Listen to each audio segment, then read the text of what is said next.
It's my pleasure to welcome Kathy Lien, Managing Director of FX Strategy and BK Asset Management and co-founder of BK FOREX LLC. Kathy is an internationally published best-selling author and provides currency research and analysis to clients. She's managed global foreign exchange analysis teams and is a renowned expert on G20 currencies. Kathy, thank you so much for being here today. It's all yours. Fabulous. Thank you so much for joining me. And I think I'm the first one to kick off this day-long workshop. Oh, that's not good. Okay, let's leave that. Sorry, I had to turn my text messages off. But if that's so, I am delighted to be here to talk to all of you. If not, then I'm happy to be joining a whole great lineup of speakers today that I'm sure you'll be learning a lot from. So my focus has long been currencies. And if you've ever followed anything that I've done, you will know that my precise specialty is fusing fundamentals with technicals. I've been trading currencies since 1999. And pretty much from day one when I was trained, it was always, and this was on the interbank trading desk of JP Morgan, it was always about taking the fundamental stories and watching the levels, the technicals, and using all of that to help identify good trades. And that has stuck with me from day one. And it is still, I don't even know how many years later, but it is still the way I think about things. Now, of course, my technique has been refined during this time, and it's changed, it's kind of evolved, but the fundamental foundation of fusing fundamentals and technicals and that whole notion of that, of course, has not changed. And today, what I hope to do is to share with you those kind of ideas and get you into that mindset as well. And if you have questions, feel free to type them into the question box. I am not going to look at the question box until we get to the end, but feel free to type them so that you don't forget them. Before I begin, I'd like to share with you this disclaimer that says trading Forex carries a high level of risk and may not be suitable for all investors. So for those of you that are watching this video on demand as a recording, make sure you pause the screen, read through the disclaimer before moving forward. Okay, so Forex trading. Some of you who are joining me today may be seasoned Forex traders.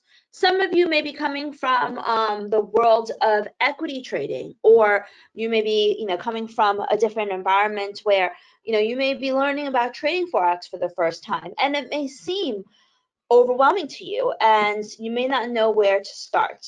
Now, I want to ease a little bit of that concern, especially on a fundamental basis, because even some of you who may be seasoned Forex traders may not really, know how to approach fundamentals. And, I'm obviously hoping to demystify that a bit today so you can get a better sense of that.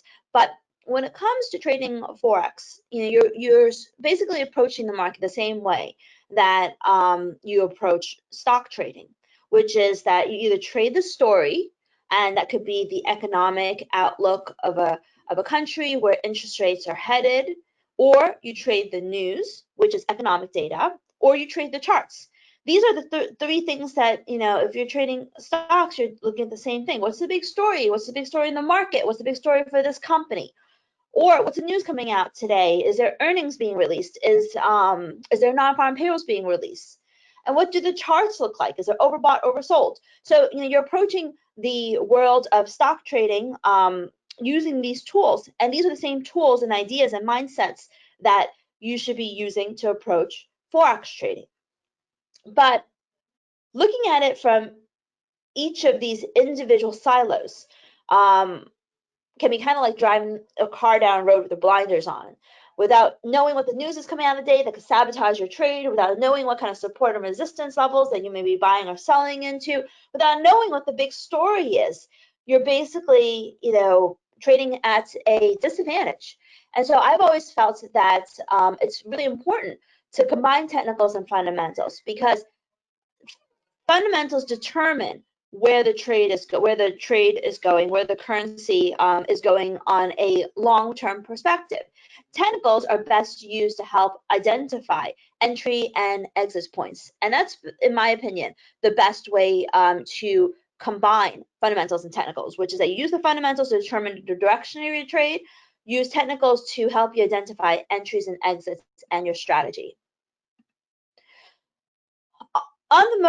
In terms of, kind of getting familiar with fundamentals, on the most fundamental basic level, a good economy should equal a stronger currency. A bad economy should equal a weaker currency.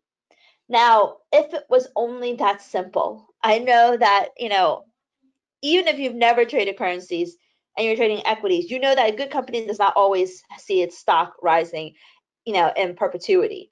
And whereas a bad company could see its stock crashing to the abyss. But with that said, it's not so simple, especially in the world of currencies, because in currencies, it's all about relative growth. What's stronger versus, because you could have two strong economies or you could have two weak economies. I mean, we're in the world of weakness, so perhaps it's better to talk about that. You could have, significant issues in the UK economy, and you have significant issues in the Eurozone economy. But it's a matter of, which is worse, which is better. That's what's kind of drives currency flows. The way to put this in a more practical basis is to look at it from the 3 M's, which is macro, micro, monetary policy. For the most part, all fundamentals can be bucketed into one of these baskets: macro, micro, or monetary policy. Now, macro basically talks about taking a look at things from a top-down approach, starting with the big story: COVID-19, recoveries, reopenings, second waves, to basically geopolitical tensions that you may have between China, India, South Korea, North Korea. The big stories, and also, the other thing, which is, will unemployment benefits be extended in the US? And, things like that basically craft the big story. And the big story doesn't change day to day. We have news stories, of course, but the broader theme, it's not like, well, of course, we could suddenly get a vaccine, but it's not like, we're seeing all of these case changes in COVID-19, and then suddenly it's going to get better and then it gets worse. In some ways it does, but at the end of the day, the strain that it puts on the economy and the global economies is something that lasts months. And unless, we find this one kind of tipping point where, or, change in dynamic where we suddenly get a vaccine or a treatment that's successful, it's going to continue to put strain on the economies. So anyway, big stories. Big stories are things like political crisis, Brexit, economic crisis, recessions, depressions, environmental risks, coronavirus, geopolitical concerns, wars, and trade wars like US-China trade war, China-Australia trade war. These are the big stories that kind of affect a currency for months and maybe sometimes even years. And that's kind of the backdrop that we keep in our minds, because it's what affects these currencies and, will drive whether investors are more optimistic or pessimistic one currency versus another. So with that said, you can use that information to help yourself form fundamental views. This is a fundamental heat map that I create for myself and for our BK Forex members that get updated, once or twice a week. Because as I said, fundamental views don't change much. This is an older one. That's not how I feel right now. But, I can walk you through, some of the thinking, for the most part. Right now, we do know, obviously, that US data has been improving. And, we've got stronger retail sales, we've got improvements in non-farm payrolls. But even if US data is improving, the the U.S. rushed to reopen, and it's kind of like someone said to me, U.S. decided that it was done with COVID when COVID decided that it was not. And so they just decided they were going to open before the true numbers, most states, thankfully not mine, New York, decided that they were just going to reopen, and they didn't care about any of the numbers. And they don't really care about, the second wave, and they're paying the price right now because cases are skyrocketing. That's making the investors nervous and it's making the Federal Reserve nervous because, all this work was put into hunkering down for, I don't even remember, but a month and a half, I think, a month. It depends upon which state you're in. But all this work was put into hunkering down, and then people did not practice what they needed to practice in order to um, flatten the curve like you have in other countries and other states. So that's why the outlook for the dollar is so precarious because while data has been good, investors fear that this recovery is going to be really slow and that chances are, unless there's suddenly a vaccine or a treatment, that we may see some bad news before good news. In Europe, on the other hand, they do not have these skyrocketing caseloads that the U.S. has in certain states, and their economies, are recovering, and their economies are recovering, and we're also seeing some good news. So we're seeing a little bit of we can see a little bit of outperformance for euro, but it's also important to remember that the ECB is the only major central bank easing. So these are kind of some of the ideas that we have, and unlike US, Eurozone, UK, New Zealand, Australia, especially New Zealand's basically beaten out COVID. They have completely eliminated the social distancing rules, and outside of yesterday, where they had 2 cases, they actually had 2 weeks of 0 cases. Proves to you that you don't need a vaccine if everything is done properly. And some of you may say, okay, New Zealand's a completely tiny economy, which is absolutely a country with a very small population, which is absolutely true. But Hong Kong, same story. They haven't seen any excessive increases in caseloads, and they've got a huge, dense population, and they have much more relaxed social distancing rules than New York right now, and they've been had it for a while, and they're doing fine.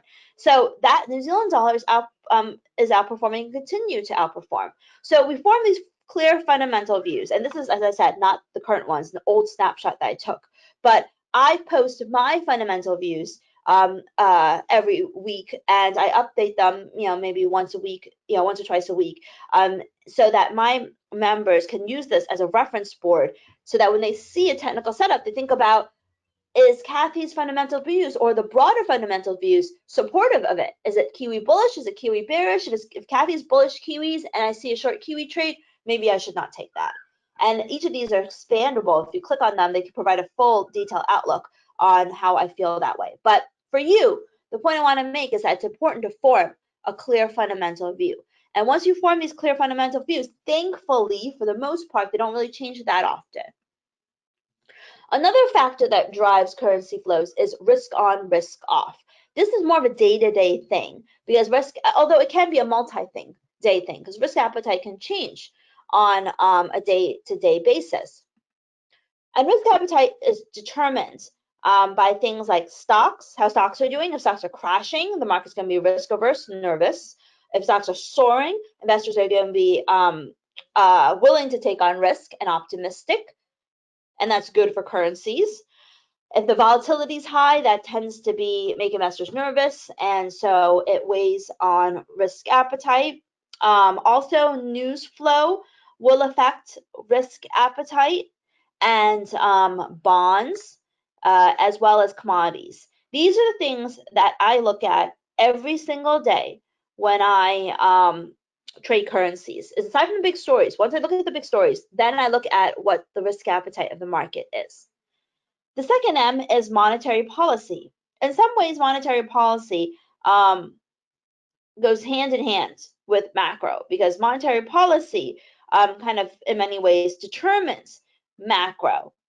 So, when it comes to monetary policy, it's important to know the players, know the mandates, and prepare properly. So we know that the Federal Reserve Jay Powell is resistant to negative interest rates, and yeah, he made it clear this week that basically there's still a lot of uncertainty with regards to recovery. And there's a lot of uncertainty because, no one really knows, what's going to happen in regards to a second wave. And I think he's very much, aware of that, nervous about that. And and that pessimism is exactly what makes investors nervous and what led to the decline in the dollar versus the Japanese yen. So he's definitely not making things easy, I guess is what I'm trying to say, for the greenback, and that's basically what the market is fearing. Christine Lagarde, head of the ECB, has been much more reluctant to increase stimulus than other central banks, although they just increased stimulus at the last meeting because they want governments to do more of the legwork. And so, they're one of the few central banks, I think, first of all, they're one of the few central banks that eased this month, and they are probably still thinking about more. And these views change, and that's what was reflected in the heat map. I just kind of want to let you know that it's important to know the players, know the mandates, especially when it comes to the ECB. Because when the ECB decides to make a policy change, you tend to hear a chorus of central bankers, European central bankers, saying the same thing. And if you may feel a different way and they're suggesting otherwise, then you should heed their call because they're probably saying the right things. Andrew Bailey, he's a brand new central banker. Today, they expanded their QE program by 100 billion pounds, which is less, not the less, it's the lower end of what was expected. Minimally, the market had expected 100 billion pounds, but they had hoped that maybe they'd be a bit more aggressive and go for 250 billion pounds. Pound popped on that, but the pop didn't last. And they also popped in that because they did not discuss negative interest rates, even though they had seemed that they were much more willing to do negative interest rates than the Federal Reserve. But regardless, pound pops, the pop didn't last, and I think it's clear that they are thinking about the possibility of further stimulus. So that's like the kind of backdrop that we have. But with that information in mind, how do we turn that into a direction for currencies? Well, what's important in regards to currency movements is really monetary policy divergence, not just where interest rates are headed, but where they have not just where interest rates are and what the central bank is thinking, but what it is thinking relative to another central bank. So the last M was micro, which basically is day-to-day economic data. And that kind of leads to day-to-day movements. You have macro, which is a big story, determines the big trend. Monetary policy divergence, which also plays a very big role in the overall trend. But is driven by macro. And then micro, which can decide that day's movements based upon either risk appetite or news. So how do we turn on that thinking into trade possibilities? Well, first off, I always start out with having a clear thought process by setting a clear goal, having a well-defined trading strategy, and making sure that trading strategy is supported by fundamentals. So setting a clear goal, what does that mean? I learned this through time, which is that while it may be fun to trade willy-nilly or nilly-willy, I don't know, but while it may be fun to just kind of focus on the trade and focus on the strategy, it is much more effective, in my opinion, to have a goal, because the whole idea here is that once you have a goal, it kind of shapes the way that you think and you trade. My goal is for me and for our members to make 100 pips a week, 400 pips a month, 3,000 to 4,000 pips a year. So what does that mean? And we've done a really good job of meeting these goals. But what does that mean? It means that in the beginning of the week, I tend to trade more aggressively. I usually have full-size positions, and I, really kind of put myself out there in terms of the trade. But once I've gotten close to my goal or met my goal, either in the middle of the week, for example, I go into profit preservation mode, meaning that if I've already made 100 pips, then I may go half position because I want to make sure that I keep those 100 pips. I want to keep trading my ideas because that's what our members pay us for. But I go into profit preservation mode so that I only go half a position and we slowly add to the profits that we've already banked so we don't lose the money that we've made. And having that goal helps in my mind every single week, helps me trade more methodically, more consistently, and gives me a target to focus on every single week. And then we close out our week. We always close our week with no positions and we start fresh. So the question is, how in the world then do you achieve 100 pips a week? For some people, 100 pips a week may seem small.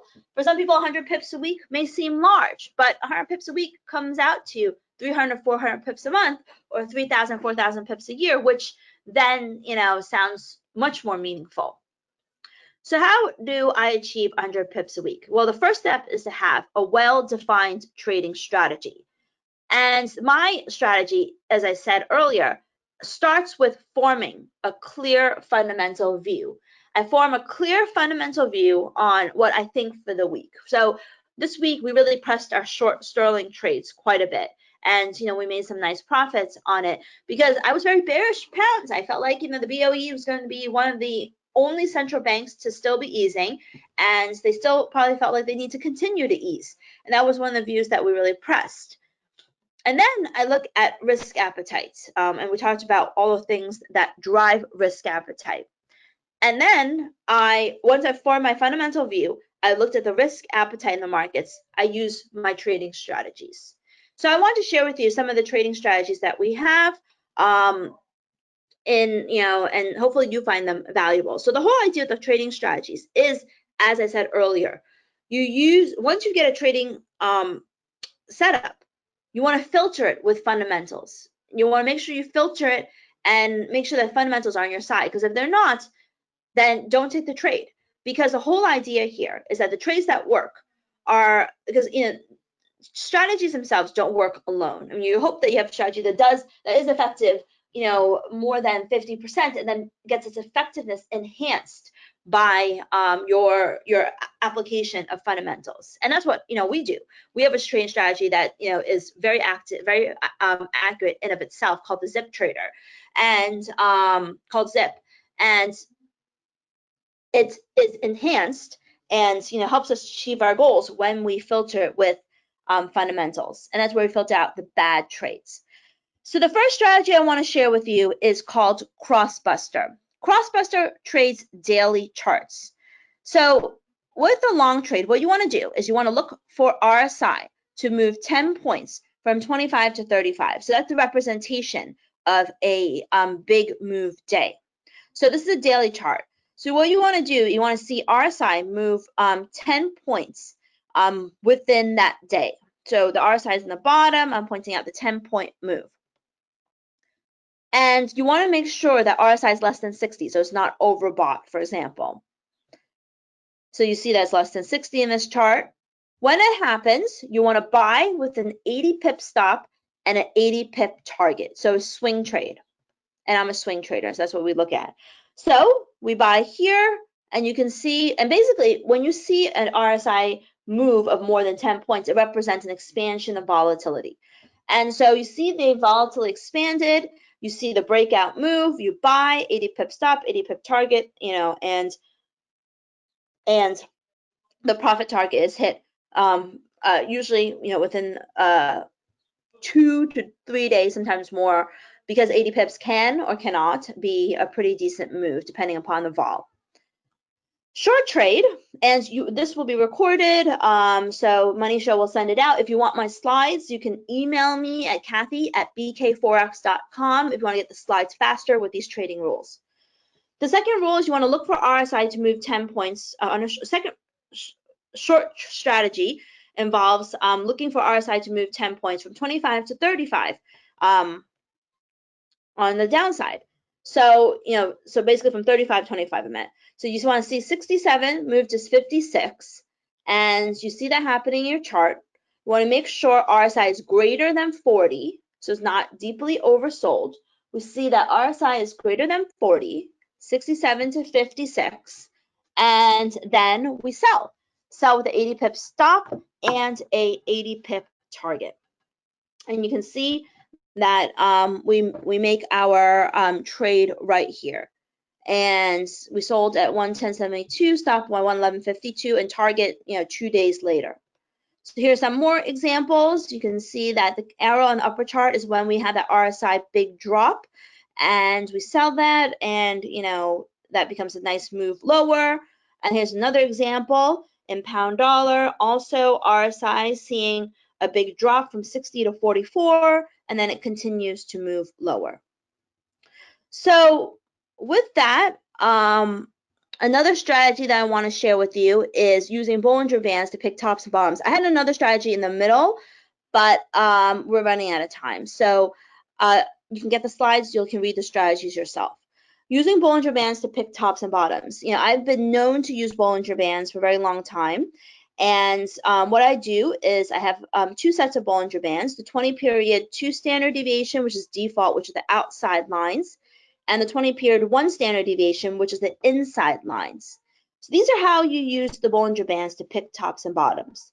The first thing you want to do is you want to look for a close above or below the Bollinger Band. So you want it to be in the 2 upper bands or the 2 lower bands. Once it's in the 2 upper bands or the 2 lower bands, then what you want to do, you want to see a close below the first standard deviation Bollinger Band. You see a close below the first standard deviation Bollinger Band, and then what you do is you sell. So close it below, short the next candle. You sell at 111.85. Your stop is at the swing high or 30 pips above the first standard deviation Bollinger Band. Because if it goes above the first standard deviation Bollinger Band, you're wrong. So your stop is either 30 pips above the black line my arrow is pointing to, or the swing high, which tends to be too far. Then you target 1 times risk. You move your stop to break even, and you trail your stop on the remainder of the position. So we have a stop here, and we basically trail our stop. We see T1s hit fairly quickly, and it continues to move in our favor. So here's a chart diagramming all the points at which you would basically pick the bottom and the top in dollar yen. With currencies, one of the dangers of trading currencies is that it can be very trending. So it can sell off for a very long period of time and go much more than you would think. So when do you pick a bottom? You use the Bollinger Bands. When it closes back above the middle lines, the 2 middle lines, one of the bottom line, if you're looking to pick a bottom, the top line if you pick a top, close above it, that's when you buy, and that's when you sell to pick a top or bottom. But what I use every single day is a variation of the Bollinger Bands as well as Zip Trader. And Zip Trader is what we trade every single day. And Zip Trader is basically a visual trading tool. And the benefit of it is that it's about simplifying your analysis. It helps with quick and easy identification of trades. It fosters patience in that you only trade when you get the setup, and it achieves our goals of 100 pips a week. So how is the Zip Trader used? So basically, there's a couple things going on in the Zip Trader. First, you have a background color. And basically, when the background color is green, we're looking for opportunities to buy. And the background color is red, you're only looking for opportunities to sell. And you can notice that there are traditional green candles, traditional red candles, and a white candle. When the candle turns white, that is when the currency has crossed from above the indicator line to below the indicator line in a downtrend. And then you get a white candle. That is the signal. And when we have 2 white candles, that's actually a confirmation signal indicating even more strength in the trade. We'll take the first signal, but sometimes we get the second signal. You may want to go a full position. When you've had the first signal, you may want to go half position. So you can see that basically in the middle of the chart here, let's say we are right over here. We have, actually my spotlight's not working, but let's say we're right over here. That's the sell signal here. And of course, you don't just sell when you get the signal. You want to make sure that you confirm it with let me get rid of this, confirm it with the fundamental heat map. I can't seem to get rid of my arrow, so just ignore it. So here's another setup over here where you can see we have a big red candle and it precedes a big sell-off in Aussie CAD, and we use this on 1 hour charts. So once again, it gives a very clear, there's only two white candles on this chart, one in the middle, one to the right, and both were very strong signals to sell Aussie CAD and accurate signals. Same here in dollar Swiss, we only have two red candles, one in the middle, one on the right. We have a couple of green candles to the left, which actually may have worked out because our first target tends to be a very nimble target of 20, 30 pips. Our second target tends to be more aggressive, 40 to 50 pip target. And but just because we have the signal doesn't mean that we take the trade. Basically what you do is you have a signal, you want to make sure that you filter it with the heat map. So in this case, we get the signal and it precedes a very, very strong move. And at the time, I was also bearish dollars against the Japanese yen. And as I said, you click on the boxes, it gets expanded detail and explains to you, why that's the case. And then this is an Aussie dollar. You get two double confirmation Aussie dollar sell signals. I confirm with my heat map. This time I was bearish Aussies and bearish dollars, but we took the trade anyway at BK Forex because we were more bearish Aussies than we were bearish dollars. But the last component is the trade management, which is that we never know whether it's going to be a small move or a big move, which is why I always have a short target and a long target. And that's how we trade defensively, which is that we have a short target, 20, 30 pips. Once that's hit, we move our stop to break even, and then we trail our stop, hoping to get a bigger part of the move. And that, basically combining the fundamental, clear fundamental views with the trading strategy is how we have a well-defined approach to trading that allows us to have a clear goal, consistency, limited losses, and high accuracy. And this is basically the results that we've had since the beginning of the year, and it's actually been even better than that. Let me show you since, hold on, let me see if I can find since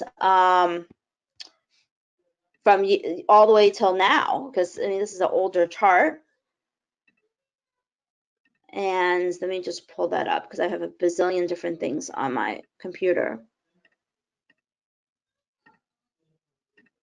And then I'll wrap up and take any questions that anyone has. Here we go.